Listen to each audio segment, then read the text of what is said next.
Hello friends, मेरा नाम सचिन है। कॉन्सेप्ट क्लास में आप सभी का स्वागत है। आज के इस वीडियो में हम देखेंगे MP police previous year exam में पूछे गए रीजनिंग के logical question. So please friends, आप मेरी इस वीडियो को आखिरी तक देखिएगा, जिससे कि आपको यह पता चल जाए कि एग्जाम में रीजनिंग से किस टाइप के डिफरेंस क्वेश्चन पूछे जा रहे हैं।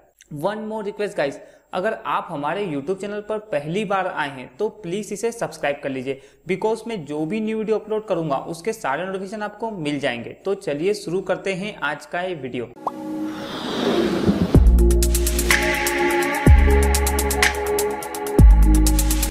आज के जितने भी ये मैं क्वेश्चन करा रहा हूँ, ये एमपी पुलिस प्रीवियस एग्जाम में कम से कम इसके 2 से 3 क्वेश्चंस हर शिफ्ट में पूछे गए हैं। तो आप इनको एक बार समझने की कोशिश करना कि हम इन क्वेश्चंस को किस तरीके से इजी और आसानी से कर रहे हैं। तो देखते हैं पहला क्वेश्चन। पहला क्वेश्चन क्या दिया हुआ हमें वो पढ़ लेते हैं।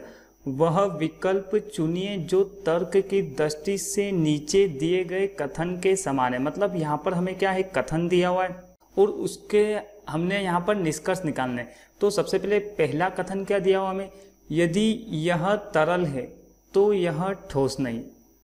मतलब क्वेश्चन हमें यह दिया हुआ है कि यदि यह तरल है तो ठोस नहीं, यह क्या है, कथन है। उसके बाद हमें यहाँ पर क्या 4 निष्कर्ष दिए हुए, तो हम 4 निष्कर्ष पढ़ लेते हैं। यदि यह तरल नहीं है तो यह ठोस नहीं है। उसके बाद नेक्स्ट क्या है, यदि यह ठोस है तो यह तरल नहीं। उसके बाद थर्ड क्या है, यदि यह ठोस नहीं तो यह तरल नहीं। उसके बाद फोर्थ क्या है, यदि यह ठोस है तो यह तरल है। अब देखो इस टाइप के क्वेश्चंस को करने का एक बहुत ही इजी तरीका मैं आपको बता रहा हूँ कि जब भी जैसे इस टाइप के क्वेश्चन आते हैं कि यदि यह तरल, मतलब एक वाक्य क्या है पॉजिटिव है, मतलब क्या है, यदि यह तरल है तो यह ठोस नहीं, और एक वाक्य क्या है नेगेटिव है। मतलब पहला वाक्य यहाँ पर पॉजिटिव है और दूसरा वाक्य क्या है नेगेटिव है। तो जो नेगेटिव वाक्य होता है, मतलब जो सेकंड वाला, मतलब 2 वाक्य जुड़े हुए, यदि यह तरल है तो यह ठोस है, तो इसको जो होता है ना, जो लास्ट वाला, मतलब जो ये वाला जो कथन है, इसको हम पहले ले आते हैं और इसको पॉजिटिव बना देते हैं। तो हम क्या लिखेंगे इसको, यदि यह ठोस है, यदि यह ठोस है, मतलब नेगेटिव को हमने क्या कर दिया पॉजिटिव में, और उसके बाद जो पॉजिटिव में जो फर्स्ट वाला ऑप्शन है उसको हमें नेगेटिव में बदल देना है। तो यदि यह ठोस है तो यह तरल नहीं, तो यह तरल नहीं है। तो यहाँ पर हमारा राइट आंसर कौन सा होगा, बी वाला, यदि यह ठोस है तो यह तरल नहीं। मतलब हमने यहाँ पर क्या करा, सीधा सा एक जो फंडा था कि जो नेगेटिव में था उसको पॉजिटिव में बदल दिया, और जो पॉजिटिव में था उसको क्या कर दिया हमने नेगेटिव में बदल दिया। और लास्ट वाला जो ऑप्शन है, मतलब जो लास्ट वाली लाइन है, उसको हमेशा हमें क्या करना है, फर्स्ट में लाना। मतलब फर्स्ट में मतलब हमने क्या कर दिया, यदि यह ठोस है तो यह तरल नहीं, और जो तरल नहीं है उसको सेकेंड में ले आ गया। तो आई होप ये कॉन्सेप्ट आपको अच्छे से समझ में आया होगा। नेक्स्ट क्वेश्चन क्या दिया हुआ है, नेक्स्ट क्वेश्चन भी सेम है। वह विकल्प चुनिए जो तर्क की दृष्टि से नीचे दिए कथन के समान है। मतलब यहाँ पर भी हमें क्या है, कथन दिया हुआ है ये। अब इस कथन को हम पढ़ लेते हैं। अगर मुझे कैंडिया पसंद है तो मुझे आइसक्रीम पसंद नहीं। ठीक है, अब यहाँ पर हमें क्या दिया हुआ, एक पॉजिटिव है, अगर मुझे कैंडिया पसंद है तो मुझे आइसक्रीम पसंद नहीं, मुझे आइसक्रीम पसंद है। ठीक है, अब यहाँ पर मतलब कुल मिला के हमें जो कथन दिया हुआ ये यहाँ से लेके तो यहाँ तक है। मतलब ठीक है, मतलब पहले हमारे पास पॉजिटिव वर्ड है, मतलब अगर मुझे कैंडिया पसंद है तो मुझे आइसक्रीम पसंद नहीं। मतलब यहाँ पर पहला वाला पॉजिटिव, सेकंड क्या है नेगेटिव। तो हमें क्या करना, सबसे पहले तो उल्टा करना इसको। तो सबसे पहले आगे क्या आएगा, यदि मुझे आइसक्रीम पसंद है, यदि मुझे आइसक्रीम पसंद है, आइसक्रीम पसंद है। अब देखो यहाँ पर इसने ऑलरेडी दे रखा है, यहाँ पर क्या इसने ऑलरेडी ये लाइन दे रखी, यदि मुझे आइसक्रीम पसंद है। तो सेकंड वाला क्या हो जाएगा, तो मुझे कैंडिया पसंद नहीं। मतलब तो यहाँ पर क्या आएगा, तो मुझे कैंडिया पसंद नहीं, तो मुझे कैंडिया पसंद नहीं, जैसे यहाँ पे लिखा हुआ है। तो यहाँ से हमारा राइट आंसर क्या होगा, सी वाला, मतलब थर्ड वाला ही राइट आंसर। हमने क्या करा यहाँ पर, सबसे पहले हमें पता है यहाँ पर एक पॉजिटिव है एक नेगेटिव है, तो जो सेकंड वाला पोर्शन है, मतलब जो सेकंड वाला भाग है, उसको हमने क्या करा आगे लिया है। और यहाँ पर क्वेश्चन में भी ऑलरेडी देखो इसको यहाँ पर लिखा हुआ, और सेकंड वाला पार्ट हमसे पूछा है कि क्या होगा, क्या मुझे कैंडिया पसंद है, मुझे चॉकलेट पसंद नहीं है, मुझे कैंडिया पसंद नहीं है। तो यहाँ पर हमने क्या करा, जो सेकंड वाला जो भाग होता है, मतलब फर्स्ट वाले को हमने क्या कर दिया, लास्ट में लिया है, और लास्ट को फर्स्ट में लिया है। तो यहाँ पर अगर पूरा सेंटेंस देखते हैं तो क्या बनेगा, यदि मुझे आइसक्रीम पसंद है तो मुझे कैंडियाँ पसंद नहीं है। तो यहाँ पे हमारा राइट आंसर क्या होगा, सी वाला, मतलब third is right answer. Next question क्या दिया हुआ है, नेक्स्ट क्वेश्चन में भी वह विकल्प चुनिए जो तर्क की दृष्टि से नीचे दिए गए कथन के समान है। मतलब यहाँ पर हमें कथन क्या दिया हुआ है,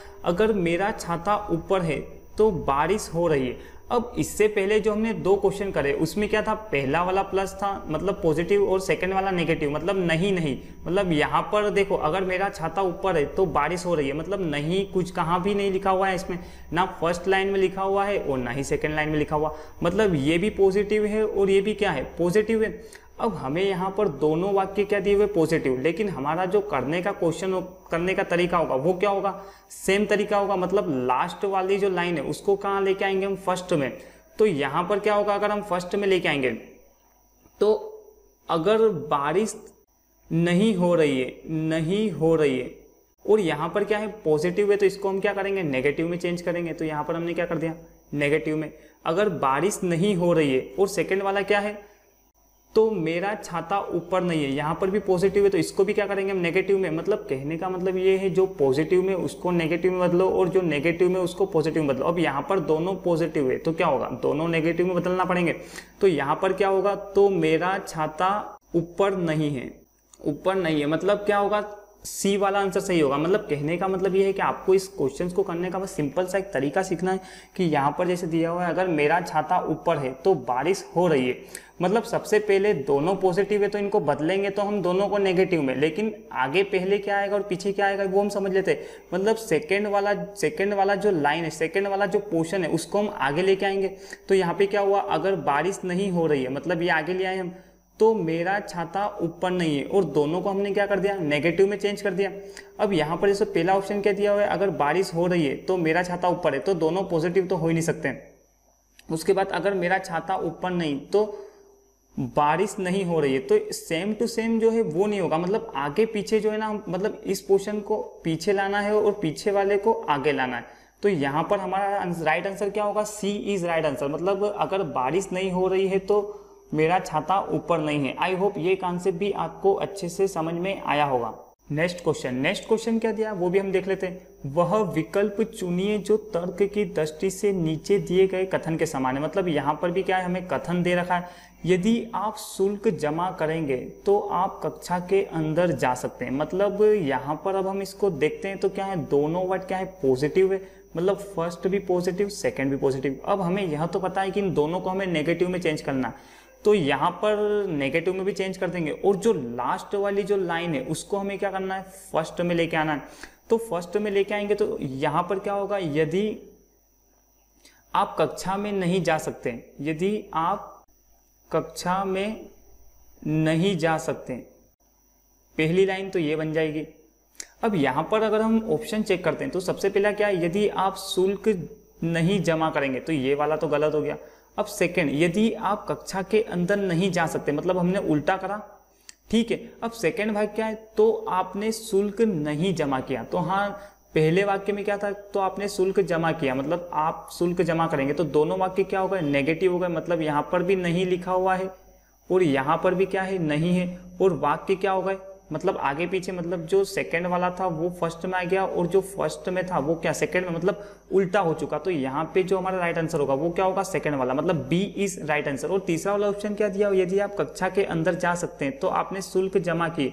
मतलब जो वाक्य जो दोनों पॉजिटिव है ना, हमको उनको नेगेटिव में चेंज करना। मतलब मैं आपको जैसे पॉजिटिव में दोनों, तो दोनों को नेगेटिव में चेंज करना है। अगर एक पॉजिटिव एक नेगेटिव, तो नेगेटिव वाला क्या होगा आगे और पॉजिटिव पीछे, मतलब उल्टा करना है इसको कुल मिला के। बस आपको तो इतना सा अगर ये क्वेश्चन आपको दे देता हूँ, एक कथन दे देता हूँ, तो आप इस क्वेश्चन को विदाउट ऑप्शन के भी सोल्व कर सकते हैं। क्योंकि आपको क्या करना है, जो दोनों पॉजिटिव है दोनों को नेगेटिव चेंज कर दो, और जो पीछे वाला पोर्शन, मतलब जो सेकेंड पोर्शन है उसको क्या करना है, हमें आगे लाना है, और आगे वाला पोर्शन पीछे लाना है। तो आप इस क्वेश्चन को मेरे हिसाब से तो विदाउट ऑप्शन के भी सोल्व कर सकते हो। नेक्स्ट क्वेश्चन भी हम देख लेते हैं। वह विकल्प चुनिए जो तर्क की दृष्टि से नीचे दिए गए कथन के समान है। मतलब यहाँ पर हमें कथन दिया हुआ है, यदि आप शतरंज खेलते हैं तो आप बुद्धिमान है। मतलब यहाँ पर भी क्या है, दोनों पॉजिटिव है। अब हमें यहाँ पर पता है कि जब हमें दोनों पॉजिटिव मिलेंगे वाक्य, तो क्या करना है, हमें नेगेटिव में चेंज करना है। मतलब मैंने लिख दिया जैसे पॉजिटिव को भी नेगेटिव में, दोनों पॉजिटिव को नेगेटिव में।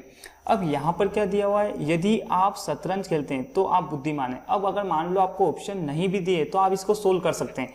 तो सबसे पहले आप क्या, इसमें क्या होगा, जो सेकंड वाला पोर्शन है, मतलब सेकंड वाला जो भाग है या पार्ट है, उसको हम फर्स्ट में लेके आएंगे। तो क्या होगा, यदि आप बुद्धिमान नहीं है, यदि आप बुद्धिमान नहीं है तो क्या होगा, तो आप शतरंज नहीं खेल सकते, तो आप शतरंज नहीं खेल सकते। अब देखो ये हमें पता है कि ये हमारा सही आंसर है, तो आप अपने ऑप्शन में देख लो कि ये हमारा ऑप्शन कहाँ पर दे रखा है। तो सबसे पहले क्या है, यदि आप बुद्धिमान नहीं है तो आप शतरंज नहीं खेल सकते, मतलब ये वाला ऑप्शन यहाँ पर टैली हो रहा है, मतलब सी वाला। तो यहाँ से हमारा राइट आंसर क्या होगा, सी इज राइट आंसर। और अगर हम और भी अगर फर्स्ट और सेकंड को चेक कर लेते तो यदि आप शतरंज नहीं खेलते तो आप बुद्धिमान नहीं है, मतलब सेम तो बनना ही नहीं है किसी भी हाल में सेम, मतलब जो जहां से स्टार्ट हो रहा है वहां से स्टार्ट नहीं होगा, आगे पीछे, मतलब फर्स्ट वाला सेकंड में और सेकंड वाला फर्स्ट में। मतलब सबसे पहले आपको ये करना है कि जो लास्ट वाले निष्कर्ष को, कथन को हमें पहले लिखना है और पहले को लास्ट में, और अगर पॉजिटिव है तो नेगेटिव में चेंज करो, नेगेटिव है तो पॉजिटिव में चेंज करो। और सेकंड वाला तो हो ही नहीं सकता, यदि आप बुद्धिमान है तो आप शतरंज खेलते हैं, तो ये दोनों ही गलत है। और यहाँ से हमारा सही आंसर क्या है, सी वाला, C is right answer. Next question क्या है, वह विकल्प चुनिए जो तर्क की दृष्टि से नीचे दिए गए कथन के समान है। मतलब यदि आपके हाथ गंदे हैं तो आप मिट्टी में खेले थे। मतलब यहाँ पर भी अगर हम देखते हैं तो ये जो होता है वो हमारा फर्स्ट पार्ट हो जाता है। हम इसको ऐसा, या तो इसको हम इस तरीके से सोल्व कर सकते हैं, एक तो हो गया फर्स्ट पार्ट, यहाँ कोमा तक, यहाँ तक क्या हो गया फर्स्ट पार्ट, और ये क्या हो गया हमारा सेकंड पार्ट। अब हमें यहाँ पर ये चेक करना है, फर्स्ट पॉजिटिव सेकंड भी पॉजिटिव। अब हमें यहाँ पर ये कंफर्म है कि दोनों पार्ट को जो है वो नेगेटिव में चेंज करना है, पर नेगेटिव में किस हिसाब से चेंज करना है। आप जैसे ये फर्स्ट वाला ऑप्शन देख लेते हैं हम, तो यदि आपके हाथ गंदे नहीं है तो आप मिट्टी में नहीं खेले, तो यहाँ पर भी दोनों नेगेटिव है, इसका मतलब ये भी ऑप्शन सही हो सकता है। लेकिन ये सही नहीं है, मतलब जो लास्ट वाला पार्ट जो है, मतलब सेकेंड वाले पार्ट को हम पहले लेके आएंगे। तो यहाँ पर क्या होगा, यदि आप मिट्टी में खेले थे, यदि आप मिट्टी में नहीं खेले थे, मतलब कुल मिला के पॉजिटिव है, नेगेटिव में चेंज कर दिया। अब यहाँ पर हम इस ऑप्शंस को अगर देखते हैं, मतलब 4 ऑप्शन में, तो यहाँ ये ऑप्शन हमें कहाँ मिल रहा है, यदि आप मिट्टी में नहीं खेले थे, मतलब यहाँ पर मिला है, तो आपके हाथ गंदे नहीं है, और दोनों क्या हो गए नेगेटिव सेंटेंस, मतलब यहाँ पर भी नहीं हो गया, यहाँ पर भी नहीं हो गया, और जो सेकंड पार्ट था उसको हम फर्स्ट में ले आए और फर्स्ट पार्ट को हम कहाँ पर ले आए, सेकंड में ले आए। तो इस तरीके से हम इन क्वेश्चंस को करेंगे तो हमें इन क्वेश्चंस को करना बहुत ही इजी, मतलब विद इन 20 to 25 सेकेंड्स में विदाउट ऑप्शंस के इस क्वेश्चंस को हम कर सकते हैं। तो आप इन क्वेश्चंस की जितनी ज़्यादा से ज़्यादा प्रैक्टिस करेंगे आपके लिए उतना ही ज़्यादा और इजी हो जाएगा। जैसे आप, अगर आपको इसकी प्रैक्टिस करनी है तो एमपी पुलिस के जितने भी प्रीवियस ईयर एग्जाम के क्वेश्चंस है उसमें आपको हर शिफ्ट में 1 से 2 क्वेश्चंस मिल जाएंगे इस टाइप के। तो आप इन क्वेश्चंस की अच्छे से प्रैक्टिस कर सकते हैं, जिससे कि आपको एग्जाम में कोई भी डिफिकल्टी ना हो। आई होप ये वीडियो आपको बहुत ही अच्छे तरीके से समझ में आया होगा। अगर ये वीडियो आपको पसंद आया तो प्लीज़ इसे लाइक और शेयर करना ना भूलें, और अगर अभी तक आपने हमारे चैनल को सब्सक्राइब नहीं किया तो प्लीज़ इसे सब्सक्राइब कर लीजिए। Thank you.